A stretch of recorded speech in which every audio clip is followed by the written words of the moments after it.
கர்த்தருடைய பரிசுத்த நாமத்திற்கு மகிமை உண்டாவதாக. தேவ ஜனங்களே, தொடர்ந்து ஆண்டவர் நம்ம கனி கொடுக்கிற ஒரு அனுபவத்தை குறித்து பேசி கொண்டிருக்கிறார். இன்னைக்கும் அதனுடைய ரகசியத்தை பேச விரும்புகிறார். யோவான் 15:4-6 பாருங்க.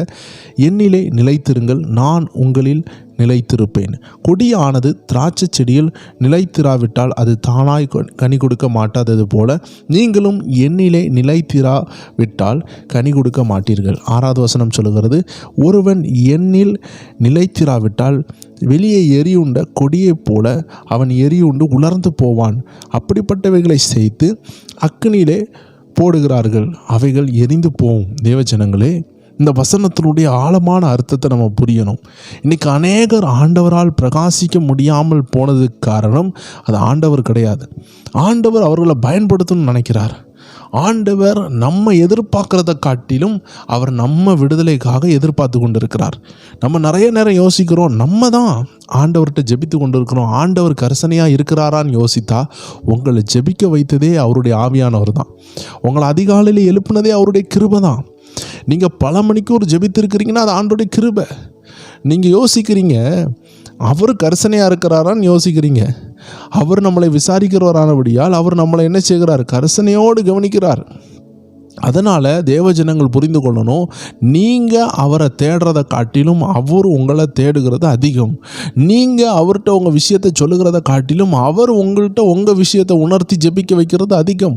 உண்மையை சொன்னால் இன்றைக்கி நிறையா பேர் தேவனால் பயன்படுத்த முடியாமல் போனதுக்கு காரணம், உப்பானது சாரமற்று போனால் தரையில் போடப்பட்டு மிதிக்கப்படும் வேதம் சொல்லுகிறது.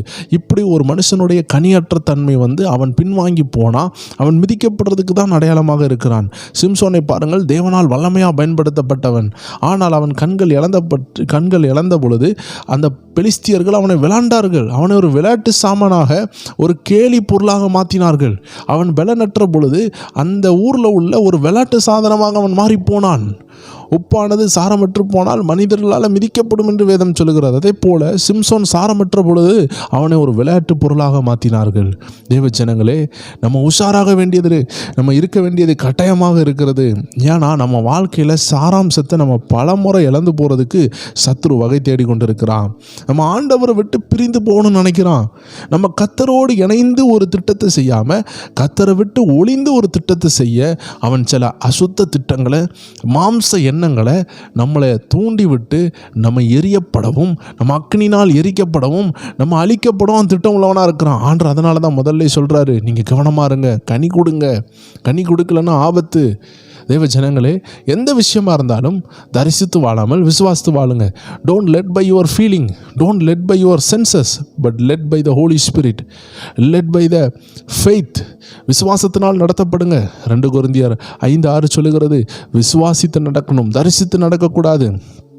சாமுவேல் தீர்க்கதரிசித்த ஆண்டு சொல்லுகிறாரு, சாமுவேல், நீ கண்ணால் பார்த்து நீ தீர்மானிக்கக்கூடாது. நான் மனுஷன் பார்க்குற பிரகாரமாக பார்ப்பதில்லை, நான் இருதயத்தை பார்க்குறேன்னு சொல்லுகிறார். அப்போ பாருங்களேன், நம்ம இன்றைக்கி நிறைய டிசிஷன் எடுக்கிறோம். அது எல்லாம் நம்ம சொந்த மூளையிலிருந்து எடுக்கிறோம். அது ஆவியில் வெளிப்படலை. வல்லமையான தேவ மனிதர் டன்கன் வில்லியம் அவர் சொல்லுகிறார், நான் எந்த விஷயத்தையும் I never do anything what I feel, what my sense is saying. என் உணர்வுகள் என்ன சொல்லுதோ அதை நான் செய்ய போகிறதில்ல. என் எண்ணங்கள் என்ன சொல்லுதோ அதை நான் செய்ய மாட்டேன். I never do whatever I C.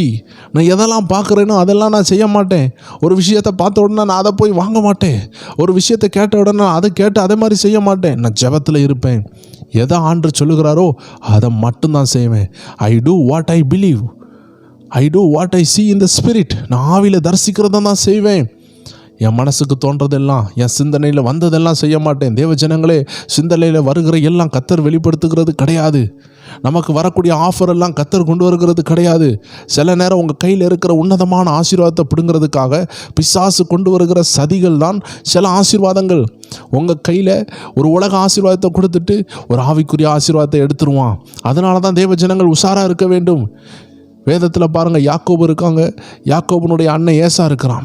இந்த யாக்கோபும் ஏசாவும் பார்த்தீங்கன்னா, ஏசா கையில் முதல் உரிமை இருக்குது. அதை ஒரு கூளை செஞ்சு இந்த குட்டி எத்தன்னு சொல்லக்கூடிய இந்த யாக்கோபு என்ன செய்கிறாரு, அந்த கூளை கொடுத்து அந்த ஆசீர்வாதத்தை வாங்கிட்டாரு. இப்போ ஆவிக்குரிய கண்கள் ஏசாவுக்கு திறந்துருந்துச்சுன்னா அவன் பார்த்துருப்பான், என்னுடைய பெர்த் ரைட்டு, என் முதல் உரிமை, என் புத்திர பாக்கியம், என் மேலே இருக்கிற அபிஷேகம், நான் முதல் புத்திரனாக இருக்கக்கூடிய இந்த பாக்கியத்தினுடைய ஆசீர்வாதத்தை என் தம்பி மூலமாக திருட வருகிற இந்த சூழ்நிலை மாறட்டுன்னு சொல்லி அந்த கூளை வெறுத்திருப்பார், அந்த சாப்பாடை வெறுத்திருப்பார். இன்றைக்கி நிறைய நேரம் நம்ம கண்களால் பார்க்கறதுனால தான் நம்ம ஆசீர்வாதத்தை வாங்குகிறோம், நம்ம விடுதலையை வாங்குகிறோம்னு நினச்சிட்டு நம்ம என்ன செய்கிறோம், நம்ம அபிஷேகத்தை இழந்து கொண்டு இருக்கிறோம். ஒரு சின்ன பானை கூழ் தான் அவருடைய அபிஷேகத்தை இழக்க பண்ணது. தேவ ஜனங்களை, இதே போல் சிம்சனுக்கும் கண்கள் திறக்கப்பட்டிருந்துச்சுன்னா, ஆவிக்குரிய கண்கள் திறக்கப்பட்டிருந்துச்சுன்னா, தான் படுத்திருக்கிற அந்த தெலீலால் யாருன்னு கண்டுபிடிச்சிருப்பார். தெலீலால் ஒரு மோசமான பிசாசாக இருந்திருக்கிறா. அந்த தெலீலாலை கண்டுபிடிக்காமல் அபிஷேகம் நிரப்பப்பட்ட இந்த மனிதன் ஆவிக்குரிய கண்களில் பார்வை இல்லாததுனால சொந்த எண்ணத்தில் நடந்து அந்த கண்கள் இழக்கப்பட்டான். தேவ ஜனங்களே, நம்ம ஒரு விஷயம் கூட ஆவியில் தரிசிக்க வேண்டியது உண்டு. நம்ம கனியற்று போகாதபடி நம்ம ஆவியில் தரிசித்து வாழ வேண்டும் என்று கர்த்தருடைய ஆவியானவர் விரும்புகிறார். எல்லாரும் அப்படி ஜெபிக்கலாமா? கர்த்தருடைய ஆவியானவர் ஒவ்வொருவரையும் தொட்டு கொண்டிருக்கிறார். உங்கள் கண்கள்னால் அல்ல, உங்கள் உள்ளான கண்கள்னால் பார்த்து நடக்க வேண்டும். கண்களால் பார்க்கும் பொழுது அது அலைக்கடல் தான். ஆனால் ஆவிக்குரிய கண்களில் பார்க்கும் பொழுது கடலின் மேல் நடக்க வைக்கிற ஒருவர் உங்கள் கூட உண்டு. கண்களால் பார்க்கும் பொழுது அது அக்னி ஜுவாலை தான். கண்களால் பார்க்கும் பொழுது அது சிங்க கெபி தான். ஆனால் ஆவிக்குரிய கண்களில் பார்க்கும் பொழுது அங்கே ஒரு தூதன் இருக்கிறான். அந்த சிங்க கெபிக்குள்ள ஒரு தூதன் இருக்கிறான். உலகம் பார்க்கிறது சிங்கத்தை, ஆனால் ஆவிக்குரியவன் பார்க்கிறது தூதனை. உலகம் பார்க்கிறது அக்னி ஜுவாலையை, ஆனால் ஆவிக்குரியவனுக்கு தெரியும், என்னை காக்கிறவர் அந்த அக்னிக்குள் இருக்கிறார். என்னை செங்கடலாலும் முழுங்க முடியாது, கோலியத்தாலும் வீழ்த்த முடியாது, எந்த பார்வோன் சேனையாலும் என்னை மூழ்கடிக்க முடியாது, எந்த சிறைச்சாலையாலும் என்னை கட்டுப்படுத்த முடியாது. நான் ஆண்டவரை ஆராதிக்கிற தேவ பிள்ளை, எனக்கு விடுதலை உண்டு என்று ஒவ்வொரு இடத்துலையும் நீங்கள் சொல்ல முடியும். எல்லாரும் ஜெபிங்களேன். ஆண்டவர் உங்கள் ஒவ்வொருவரையும் விடுதலை ஆக்குகிறார். நீங்கள் ஆவியில் தரிசிக்க வேண்டும். மாம்சத்தின் அல்ல, மாம்ச சிந்தனை மரணம், ஆவியின் சிந்தனையோ ஜீவனும் சமாதானவுமா. ஒவ்வொரு பேரும் ஒப்பு கொடுப்போமா? அன்பான ஆண்டவரை, நாங்கள் ஒவ்வொரு பேரும் தரிசித்து நடவாமல் விசுவாசித்து நடக்கணும். ஆண்டவரே, ஆண்டவரை பார்த்து நடவாமல் எங்கள் எண்ணங்கள் சொல்லுகிறதை, எங்கள் மாம்ச சிந்தனைகள் சொல்லுகிறதை கேட்டு உம்முடைய சாராம்சத்தை விட்டு உம்முடைய செடியில் இருந்து நாங்கள் ஒதுங்கி போகிற ஒரு கொடியாக நாங்கள் வாழாமல், வெட்டப்பட்டு போகிற ஒரு காய்ந்த கொடியாக நாங்கள் மாறாமல் உம்மோடு இணைந்து எங்களுடைய செடிக்கு ஏற்ற ஒரு கொடியாக நாங்கள் படர்ந்து வளர எங்கள் தேவன் உதவி செய்வீராக. நாங்கள் ஒவ்வொரு பேரும் செடியாகிய கிறிஸ்துவோடு இணைந்து வளரக்கூடிய, இணைந்து நாங்கள் சாராம்சம் கொடுக்கக்கூடிய ஒரே மரத்தினுடைய கன்றுகளாக நாங்கள் இருக்க ஆசீர்வதிங்க. இன்றைக்கி என்னெல்லாம் தேவ ஜனங்கள் செய்கிறாங்களோ, எதெல்லாம் கொண்டாடுகிறாங்களோ, எதற்காகலாம் ஜெபிக்கிறாங்களோ அதற்கெல்லாம் ஆமென்றும் ஆமேன் என்றும் பதில் கொடுங்க. இயேசுவின் நாமத்தில் ஜெபிக்கிறோம் எங்கள் ஜீவனுள்ள நல்ல பிதாவே. ஆமேன், ஆமேன், ஆமேன். தேவ ஜனங்களே, அநேகருடைய காயங்களை கர்த்தர் கட்டி கொண்டிருக்கிறார். அநேகரை கர்த்தர் விடுதலையாக்கி கொண்டிருக்கிறார். அநேகருடைய கையின் பிரயாச கட்டுகளை கர்த்தர் விடுதலையாக்கி உங்கள் வருமானங்களை விருத்தியாக்க கர்த்தர் காட்டுகிறதை நான் ஆவியில் பார்க்கிறேன். கர்த்தர் விடுதலை கொண்டு வந்து கொண்டிருக்கிறார். தொடர்ந்து ஜெபிப்போம். கர்த்தர் ஆசீர்வதிப்பாராக. இன்றைக்கும் ஆண்டவருடைய வார்த்தை உண்டு. இரவு 9 மணி அளவில் ஸ்பிரிச்சுவல் WF என்ற அருமையான சேனலில் ஆவிக்குரிய ரகசியங்களை வெளிப்படுத்தும் சேனலில் நம்ம சந்திக்கலாம். யாரெல்லாம் பைபிள் காலேஜ் படிக்கணும் அப்படின்னு வாஞ்சியோடு இருக்கிறீங்களோ அப்படிப்பட்ட நபர்களுக்கு, போக முடியாத நபர்களுக்கு நல்ல ஆவிக்குரிய ரகசியங்களை வெளிப்படுத்துகிற ஒரு சேனல் தான் நம்ம ஸ்பிரிச்சுவல் WF.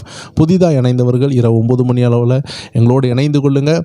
நம்ம அருமையான சத்தியங்களை தியானிக்கலாம், ஆவிக்குரிய வாழ்க்கையில் உயரலாம். God bless you. ஆமென்.